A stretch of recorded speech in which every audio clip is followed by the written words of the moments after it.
Let's get to our second piece of news, and that is as regards Brock fecking Lesnar. Brock, the Beast Incarnate, Lesnar. The second big return at SummerSlam was good old Brock Lesnar, and my hope is that with this new face style, we're going to see more of Boombox Brock from when he won Money in the Bank, because I did actually really enjoy that. Whether this is a bigger return than Becky is debatable. Becky has a real power over a hardcore audience, but Lesnar's ability to grab hold of the casual fan is something very much his own. AEW, for example, might be gaining more and more traction with their hardcore fan base, and CM Punk certainly brings a lot of those fans to the show. But Brock Lesnar solo brings in mainstream attention everywhere he goes. The WWE wanted Lesnar back for SummerSlam for a while now. They've been pitching him money for new contract deals and storylines for well over a year. But they finally landed on something that worked for everyone, and Brock was finally willing to come back. That was a big problem more than anything. He was just happily staying at home on the farm, where he didn't really bother to even watch much wrestling. He's not even really been paying all that much attention, apart from when he gets a phone call from Paul Heyman. We already know that there was one big problem with the last storyline that was pitched for Lesnar, and that was Bobby Lashley. Brock's interest in wrestling Lashley basically isn't there, and it never has been, for reasons that we've gone over again and again and again, but it basically comes down to not wanting to lose to a recognised combat athlete, whereas he's happy to lose to a wrestler. Brock was waiting for the right amount and the right storyline, and honestly, I think we all have to give quite a lot of credit to Paul Heyman for this particular one.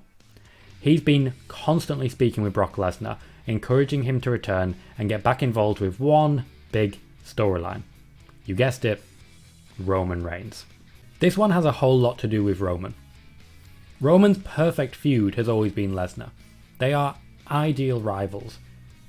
And that's been the case for about 7 years now. Roman has never really beaten the Beast. He's escaped in triple threats, but the F5 has always been the antithesis of the big dog. It's been 2 WrestleMania main events in which Roman has taken the pin, and of course, one SummerSlam Fatal 4-Way featuring Samoa Joe and name redacted because he got released. This is the first time that we can constantly say otherwise as regards Roman as an underdog not being able to beat Brock. Brock could, and I feel should, lose to Roman. He should come back with a loss just like he did in 2012 when he was beaten in his return to Extreme Rules by John Cena. The fight for custody of Heyman is not a story I ever expected to be this excited about, but here we are, and yeah, I am. The involvement of the Uso seems to be at a distance, and honestly, that story seems to have successfully played itself out now. Whatever the plan was for Jimmy Uso, they changed their minds, and I think they had a very good reason to do that. With Lesnar and Roman at the top, the WWE intends to squash AEW Rampage even before it starts. That, more than anything, is why we're seeing so many big names on Smackdown and so little attention being spared for Raw. Spare a thought, though, for Finn Balor.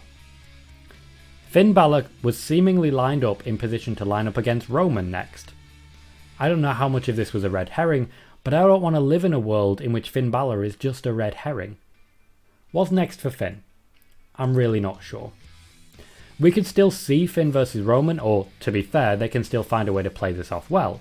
If Balor is so frustrated with Cena and Lesnar getting shots ahead of him that he eventually snaps, beats the hell out of Adam Pearce, beats up John Cena in his upcoming final appearance, and then comes after Roman, then I'm fine with that.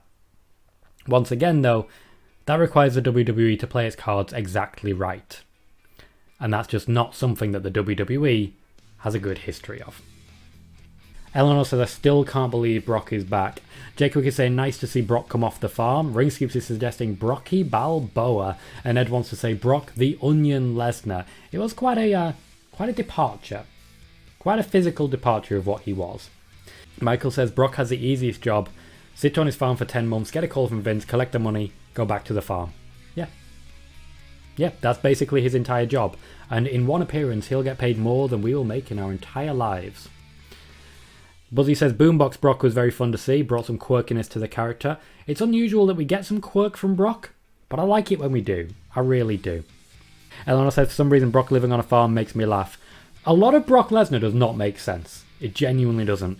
Ringscoop says Brock has his own private plane on the farm, the Wright brothers plane. And J Quick says we need a Roman versus Brock for custody of Heyman. Might happen. Shark cage all the way. KJ says funny, years ago people didn't want to see Brock versus Roman again, but with the roles completely switched it brings a lot of excitement. People have really got behind this Roman character, and I feel people are going to get really behind this Brock character as well. Kuro says you weren't expecting another Heyman guy story. Kuro says CM Punk, Heyman, Lesnar. Yeah, I don't mind it though. I got no issue with it. Megan says I don't think Finn was a red herring. I sadly think he was a backup. That makes a lot of sense. In a bad way, but that makes a lot of sense. Get the Table says, so Brock is coming back just for Saudi. Isn't that a bit of a waste? I know it's all about the money. I haven't heard that he's coming back just for Saudi.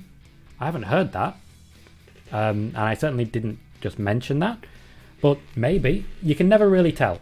Brock likes money. What can I say? Dr. Lear says, did Brock sign a new deal or is it based on appearances? To my knowledge, he's been offered a contract and has decided to sign it and take this one. Do you need the full words? There we go. Thank you, mate. Ace Queen says, we're living an exciting moment for wrestling fans, don't you think? I think now's definitely a very exciting time, yes. Ed says, I wish Brock would bring in R-Truth to be his manager. That'd be different and sort of undermining. Noob says, remember the Punk and Lesnar storyline back in 2013? Yes, 8 years is a long time though.